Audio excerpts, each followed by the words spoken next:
Assalamualaikum warahmatullahi wabarakatuh. Alhamdulillahirrahmanirrahim. Anak-anak sekalian, mari kita lanjutkan materi kita. Terlebih dahulu kita awali dengan membaca bismillah bersama-sama. Bismillahirrahmanirrahim. Untuk hari ini akan kita lanjutkan pembahasan kita masih terkait zakat, adalah tentang orang-orang yang berhak menerima zakat, yang berikutnya manfaat zakat, dan terakhir tentang infak dan sedekah.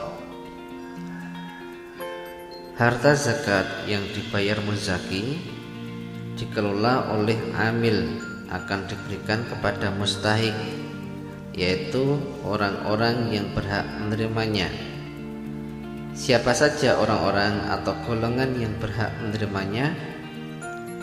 Ada 8 kelompok orang yang berhak menerima zakat, sebagaimana firman Allah yang terdapat dalam surat At-Taubah ayat 60. A'udzu billahi minasyaitonir rajim.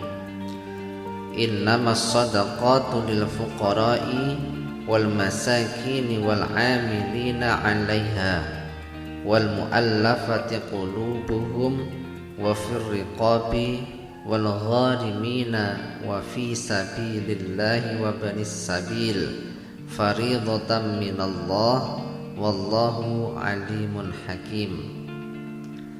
Sesungguhnya zakat-zakat itu hanyalah untuk orang-orang fakir, orang-orang miskin, pengurus-pengurus zakat, para mu'allaf yang dibujuk hatinya, dan para budak yang memerdekakan dirinya, orang-orang yang berhutang untuk jalan Allah, dan orang-orang yang sedang dalam perjalanan sebagai suatu ketetapan yang diwajibkan Allah. Dan Allah Maha mengetahui lagi Maha bijaksana. Untuk penjelasan 8 golongan penerima zakat di atas adalah: yang pertama, fakir, yaitu orang yang tidak mempunyai pekerjaan dan tidak memiliki penghasilan untuk memenuhi kebutuhan hidupnya. Yang kedua, miskin, yaitu orang yang mempunyai pekerjaan namun juga belum mampu untuk mencukupi kebutuhan hidup. Yang ketiga, amil, yaitu orang yang bertugas mengelola zakat. Tugas amil meliputi mengambil, mencatat, dan membagi kepada orang yang berhak menerima. Yang keempat, mu'allaf, yaitu orang yang baru masuk Islam dan belum kuat keimanannya. Yang kelima, riqab, yaitu budak yang dijanjikan kemerdekaannya. Yang keenam, gharim, yaitu orang yang terlilit hutang, dan hutang yang dimiliki bukan untuk berbuat maksiat, misalnya untuk berjudi atau minum minuman keras dan perbuatan yang lainnya yang tidak sesuai dengan syariat. Yang ketujuh adalah sabilillah, yaitu orang yang sedang berjuang di jalan Allah, misalnya orang yang sedang berperang membela agama Islam, atau orang yang berdakwah, orang yang menuntut ilmu, atau perjalanan mencari nafkah untuk keluarganya.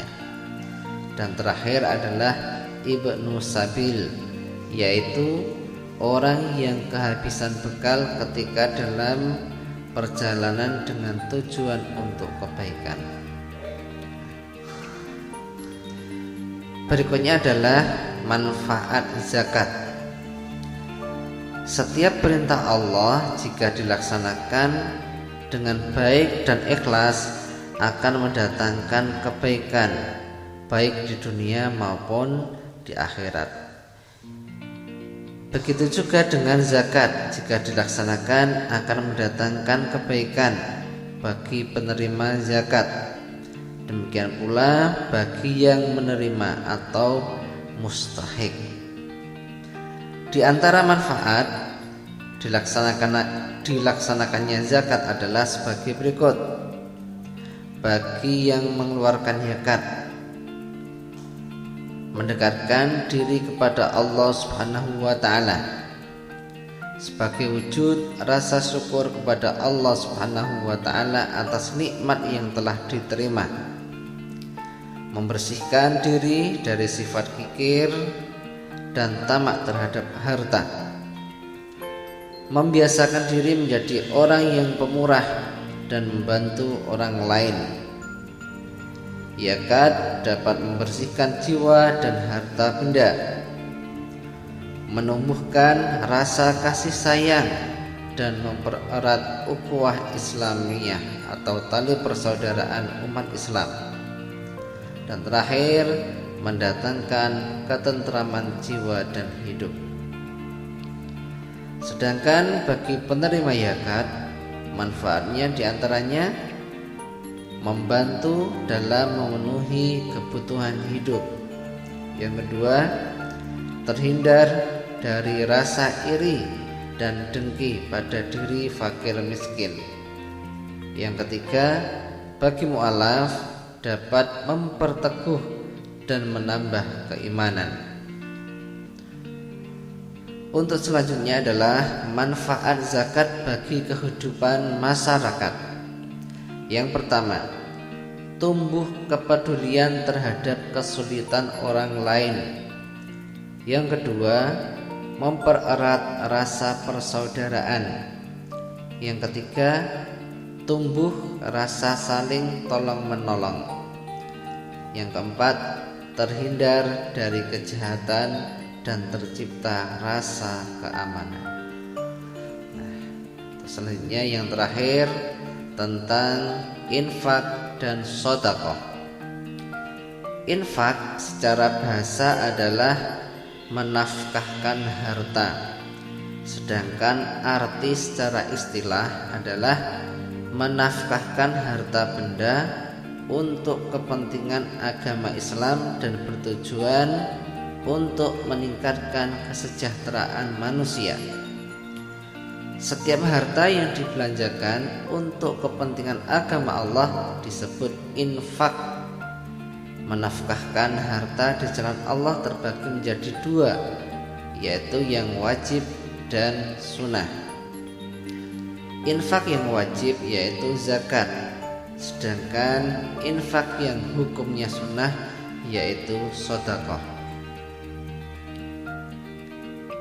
Nabi Muhammad SAW bersabda yang artinya, jika seseorang meninggal dunia maka terputuslah amalnya kecuali 3 perkara, yaitu sedekah jariyah, ilmu yang dimanfaatkan, dan doa anak yang soleh.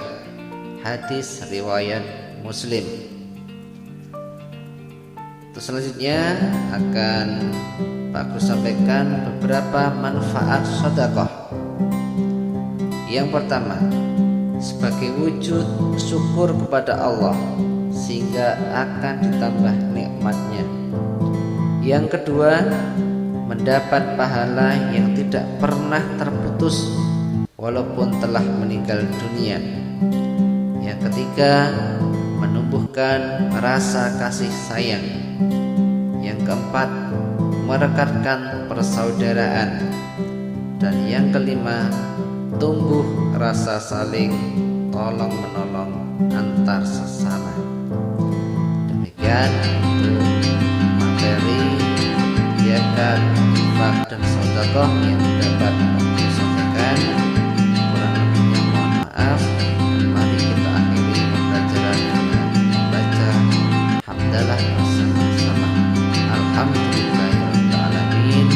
Wassalamualaikum warahmatullahi wabarakatuh.